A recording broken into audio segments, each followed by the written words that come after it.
Hello बच्चों, कैसे हैं आप। उम्मीद करता हूँ आप सब स्वस्थ होंगे। बच्चों, आज हम एक नए टॉपिक के बारे में जानकारी प्राप्त कर रहे हैं। इस टॉपिक के द्वारा जो हमने पीछे पढ़ाया था उससे आगे कर रहे हैं। उसमें हम वैद्युत क्षेत्र की तीव्रता का व्यंजक प्राप्त करेंगे ऐसी अवस्था में जहाँ हमें लाए गए आवेश की डिस्टेंस उस आवेश से दे रखी होगी जिस आवेश का क्षेत्र बन रहा होगा। ठीक है ना। तो चलते हैं। मैं लिखा है यहाँ पर मैंने वैद्युत क्षेत्र की तीव्रता का व्यंजक, है ना। इसके लिए मैंने एक आवेश लिया है जो आवेश बिंदु O पर है, जिसे हम प्लस स्मॉल q आवेश कह रहे हैं। बिंदु आवेश है, यहाँ पर रखा हुआ है हमारा, ये बिंदु बनाया हुआ मैंने, बिंदु आवेश है। इस बिंदु आवेश के क्षेत्र में इससे r डिस्टेंस पर, r दूरी पर एक बिंदु P है जहाँ पर हम बाहर से एक परीक्षण आवेश Q0 लेके आए हैं। तीव्रता इससे उत्पन्न होगी, इसको लाके हम यहाँ पर इसको पता करने का प्रयास कर रहे हैं, क्योंकि जब हम आवेश लाएंगे तभी उसमें बल लगेगा, उसमें क्षेत्र की तीव्रता हमको पता चलेगी। ठीक है। तो ये लाया गया आवेश जो हमारा है, इस पर इसके द्वारा एक बल लग रहा है, दोनों पॉजिटिव हैं, तो बल की दिशा बाहर की तरफ। जहां बल की दिशा रहती है उसी तरफ हमारा वैद्युत क्षेत्र की तीव्रता भी कार्य करती है। तो ई का मान भी हमारा इस तरफ ही रहेगा, जहां बल वहां तीव्रता। ठीक है ना। माना हमारी जो दिशा है ना, इसको मैं ए शो कर रहा हूं, ये ए है माना, पी से ए जो पॉइंट है हमारा, ये दिखा रहा है कि यहां इसकी दिशा बन रही है। शो करना पड़ेगा बाद में ना, तो इसलिए मैंने यहां पर शो किया है, इसको दिखाया है, जिससे बाद में दिखाने में, शो करने में डिफिकल्टी ना हो। ठीक है। अब देखिए आगे चलते हैं। हमें पहले यहां पर दो आवेश मिल रहे हैं, दोनों आवेश की डिस्टेंस दे रखी है बीच की, और हमें बल निकालना है। हम जानते हैं जब भी हमें दो आवेश कहीं पर रखे हों, डिस्टेंस दे रखी हो, तो ऐसी अवस्था में हम कूलाम के नियम के द्वारा इन दोनों आवेशों के बीच कार्य करने वाले बल का मान प्राप्त कर सकते हैं। वही हम यहाँ पर करेंगे। हम जानते हैं कूलाम के नियम के अनुसार जो हमारा सूत्र बनता है वो क्या बनता है, F equal to 1/4πε0 Q1 Q2 upon R², ये मिलता है ना। उसको हम यहाँ पर लेके चलेंगे, लिखेंगे इसमें हम कूलाम के नियम से, कूलाम के नियम से दोनों आवेशों के बीच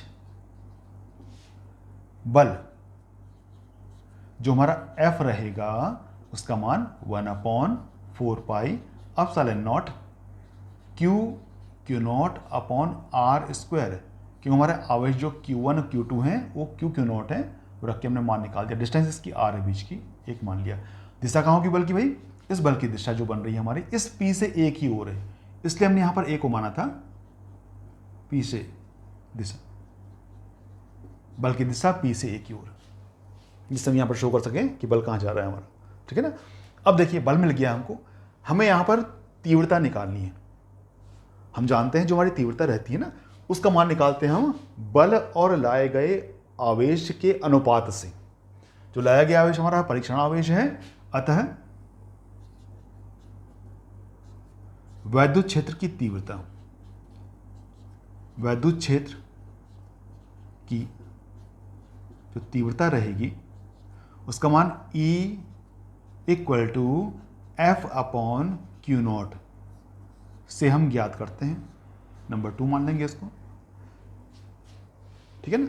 और इस सूत्र में हम यहां पर, क्योंकि बल हमारा यहां पर F तो है लेकिन F का भी मान है, पीछे हमारा F का मान नहीं था तो हमने F का मान यहां पर F ही शो किया था, लेकिन यहां F का मान है तो उस F के मान को यहां पर रखकर हम E का मान निकालने का प्रयास करेंगे। तो हम समीकरण नंबर 1 से समीकरण 2 में मान रखते हैं। समीकरण 1 का मान 2 में रखने पर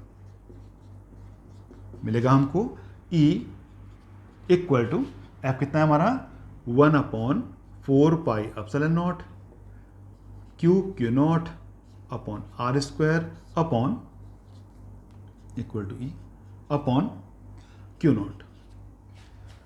हमें यहाँ सॉल्व करना है इसको, इस Q0 से ये Q0 कट जाएगा हमारा, तो जो आएगा हमारा परिणामी E equal to 1/4πε0 Q upon R², ये हमारा E बन जाएगा समीकरण नंबर 3। इस ई की दिशा कहाँ होगी? जहां बल की दिशा है, बल की दिशा हमारी पी से ए की ओर है, तो ये हमारा दिशा पी से ए रहेगी। ये हमारा तीव्रता का मान है, ठीक है। तो जब हम इस प्लस आवेश को यहां पर लाएंगे, उस अवस्था में हमको यहां पर इस तरह ई का मान मिलेगा, दिशा इसकी पी से ए की ओर रहेगी। लेकिन यदि ऐसी स्थिति बन जाए हमारी कि दोनों आवेशों में से एक आवेश नेगेटिव हो, ऋणात्मक हो, तो ऐसी अवस्था में क्योंकि हमारा माना एक आवेश हमारा नेगेटिव हो गया, तो मान तो हमारे ऐसे ही रहेंगे सारे, क्योंकि इनकी वैल्यू हमने नहीं, इनकी वैल्यू बदलने पर ही ये मान बदलेगा। यदि मान ऐसा ही हो, केवल चिन्ह बदल दें इसमें हम, तो ऐसी अवस्था में मान तो हमारा यही रहेगा, मतलब परिमाण हमारा यही रहेगा, लेकिन दिशा इसकी उल्टी हो जाएगी, ठीक है ना। ऐसी अवस्था में यदि इनके मानों को हम बदले ना, मान वही रखें, तो ऐसी स्थिति में हम केवल एक आवेश को नेगेटिव करने के पश्चात हम इनमें दिशा को उल्टा प्राप्त करेंगे। उस स्थिति में जो हमारा ई रहेगा, यदि एक आवेश ऋणात्मक हो, नेगेटिव हो, तो E इक्वल टू 1/4πε0 Q/r², वही रहेगा मान वही रहेगा, लेकिन दिशा अब मान कहां, दिशा इसकी इस तरफ हो जाएगी, मतलब P से OQ, P से O हो जाएगी। तो ऐसी अवस्था में यदि हमारे पास दोनों में से एक आवेश ऋणात्मक हो जाए, तो हम इन दोनों मानों में से मान तो वही प्राप्त करेंगे, लेकिन हमारी दिशा विपरीत हो जाएगी, जिसको हम यहाँ पर दिखा रहे हैं। जैसे ये नीचे दिखा दिया आपको, ये देखिए, ये क्लियर हो रहा होगा, आपको दिख रहा होगा, दिशा P से OQ। अब आगे चलते हैं हम। यदि हमारी स्थिति ऐसे बन जाए, मान तो हमारा आ गया, ये इसका व्यंजक है, ये सूत्र है इसका, लेकिन हमारी स्थिति ऐसे बन जाए कि माना यहां पर एक आवेश ना होकर आवेशों का निकाय, निकाय में क्या होता है, जहां एक से अधिक वस्तुएं उपस्थित हों। यहां हमारे आवेश की बात हो रही है, तो यहां पर हमारे एक से अधिक आवेश हों, तो आवेशों का एक समूह बन रहा है। यहां पर हमारा आवेश एक Q1, Q2, Q3, Q4, कई सारे आवेश हमारे बन रहे हैं इस तरह से। जैसे यहाँ पर आवेश कई सारे हैं, निकाय बना हुआ है यहाँ पर ऐसे ये, और यहाँ पर हमारा एक आवेश है जो बिंदु P पर है, जिसे हम बोल रहे हैं Q0। ऐसी अवस्था में ये Q1 है, Q2, Q3, Q4, Q5 ये रहेंगे। तो उनकी डिस्टेंसेस जो बनेंगी हमारी, जैसे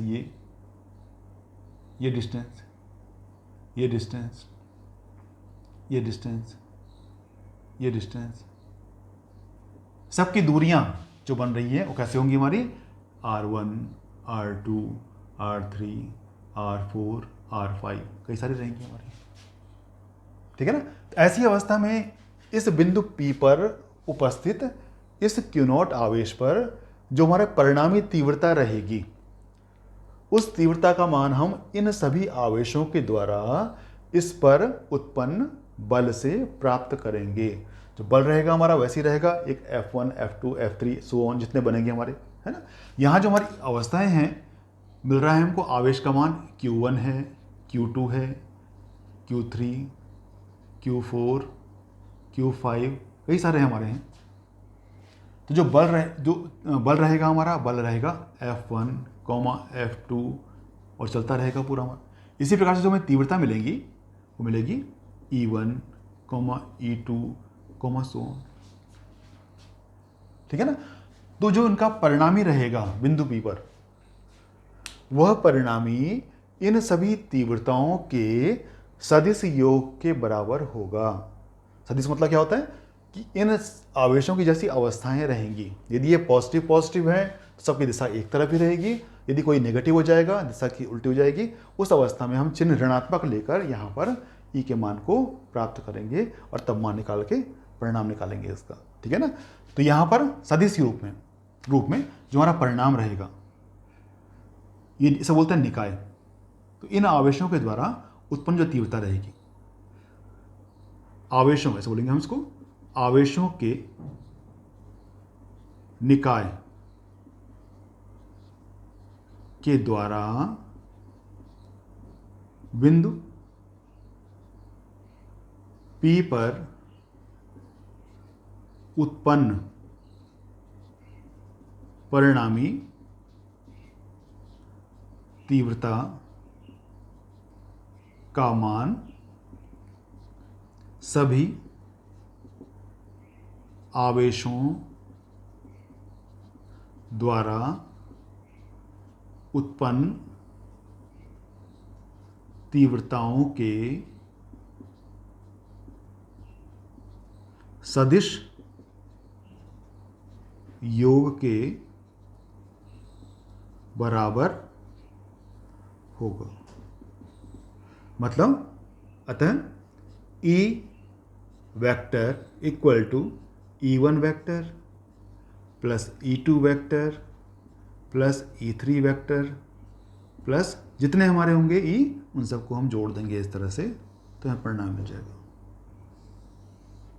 इससे नंबर आप 5 मान लेंगे।